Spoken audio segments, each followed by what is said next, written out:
Assalamualaikum warahmatullahi wabarakatuh. Alhamdulillah, pada pagi ini pembelajaran SKI atau Sejarah Kebudayaan Islam kelas 9 semester genap. Oke, untuk semuanya tetap semangat ya nak, walaupun kalian tidak berjumpa dengan ibu, tapi ibu harap kalian paham dengan apa materi yang akan ibu jelaskan. Baik anak-anak, untuk bab 6 materi yang akan kita bahas yaitu tentang Syekh Abdurrauf As-Singkili dan Syekh Muhammad Arsyad Al-Banjari.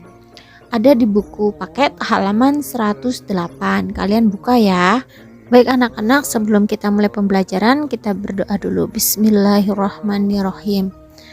Nah, indikator pencapaian akan kita bahas. Yang pertama, siswa memahami biografi Syekh Abdurrauf As-Singkili, dan yang kedua, siswa memahami biografi Syekh Muhammad Arsyad Al-Banjari. Ini adalah gambar atau wajah dari Syekh Abdurrauf As-Singkili. Diperhatikan baik-baik ya nak. Oke. Nah, Syekh Abdurrauf As-Singkili nama aslinya adalah Abdurrauf Al-Fansuri yang lahir di kota Singkil. Beliau adalah orang pertama kali yang mengembangkan tarekat Satariyah di Indonesia. Sekitar tahun 1640, beliau berangkat ke tanah Arab untuk mempelajari ilmu-ilmu keislaman. Nah, Abdurrauf As-Singkili pernah bermukim di Mekah dan Madinah. Ia mempelajari tarekat Satariyah dari gurunya yang bernama Ahmad Kusasi dan Ibrahim Al-Qurani. Abdurrauf As-Singkili pernah menjadi mufti kerajaan Aceh ketika diperintah oleh Sultanah Safiyatuddin Tajul Alam.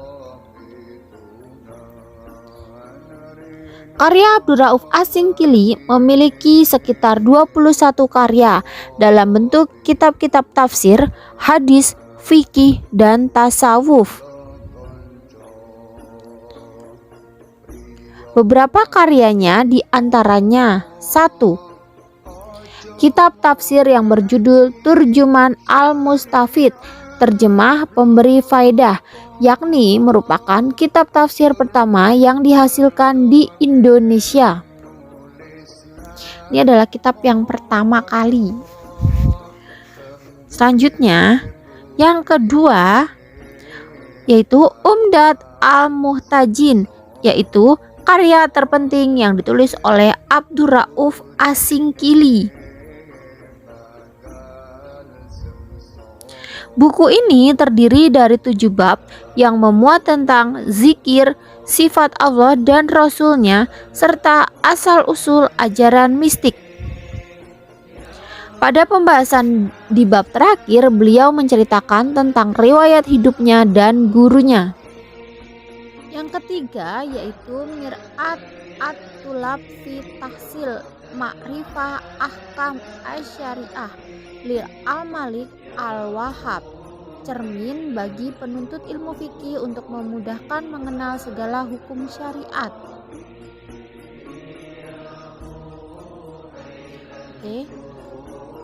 Kitab ini memuat berbagai masalah mazhab Syafi'i yang merupakan panduan bagi para qadhi. Abdurrauf As-Singkili meninggal di Aceh. Selanjutnya, Syiah Kuala itu apa? Nah, Syiah Kuala yaitu sebagai penghargaan masyarakat Aceh kepada perjuangan beliau. Maka namanya dijadikan sebagai nama perguruan tinggi di Aceh, yaitu Universitas Syiah Kuala. Kampus ini didirikan pada tahun 1961 di Banda Aceh.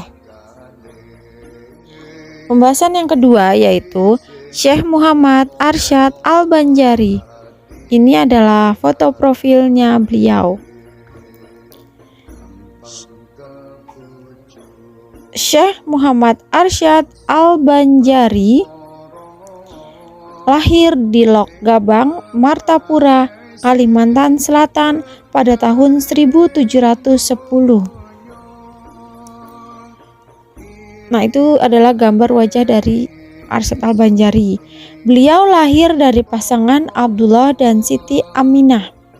Setelah wafat, beliau dikenal dengan sebutan Datu Kalampayan karena dimakamkan di desa Kalampayan. Ketika masih kanak-kanak, beliau diadopsi oleh Sultan Tahlilullah untuk dididik secara tuntas. Bahkan beliau dikirim ke Mekah dan Madinah untuk belajar di sana selama lebih kurang 30 tahun. Ini adalah gambar ilustrasi ya nak. Sebelum berangkat ke Tanah Suci, beliau dinikahkan dengan seorang putri yang bernama Bajut sebagai sarana untuk meningkatkan perasaan dengan keluarga di tanah air. Di antara gurunya yang sangat berpengaruh adalah Syekh Attahillah yang pernah memberikan izin kepada Muhammad Arsyad Al-Banjari untuk mengajar dan memberi fatwa di Masjidil Haram. Selama belajar di Tanah Suci, ia bertemu dengan para ulama, di antaranya sebagai Syekh Abdus Somad Al-Palimbani,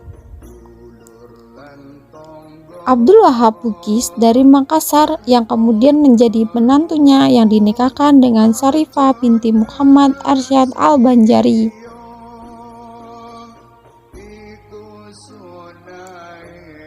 Syekh Abdurrahman Masir dari Jakarta.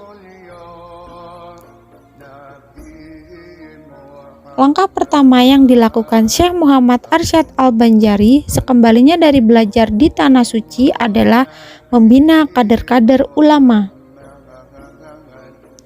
Ia meminta kepada Sultan Tamjidillah sebidang tanah untuk dijadikan sebagai pusat pendidikan. Di tempat itu dibangun tempat tinggal, ruang belajar, perpustakaan, serta asrama bagi para santri. Berkat perjuangan kerasnya, beliau dibantu dengan menantunya, akhirnya pusat pendidikan tersebut ramai dikunjungi para santri dari berbagai daerah. Tempat tersebut hingga saat ini dikenal dengan nama Kampung Dalam Pagar. Sebab para santri yang belajar dilarang meninggalkan tempat tersebut tanpa izin. Muhammad Arsyad Al-Banjari juga aktif menulis buku. Di antara karya yang terbesar adalah kitab yang berjudul Sabilul Muhtadin atau Jalan Orang yang Mendapat Petunjuk. Karena keilmuan beliau yang luar biasa, Muhammad Arsyad Al-Banjari mendapat julukan Matahari Agama dari Banjar. Alhamdulillahirrabbilalamin, materi pembelajaran hari ini telah selesai.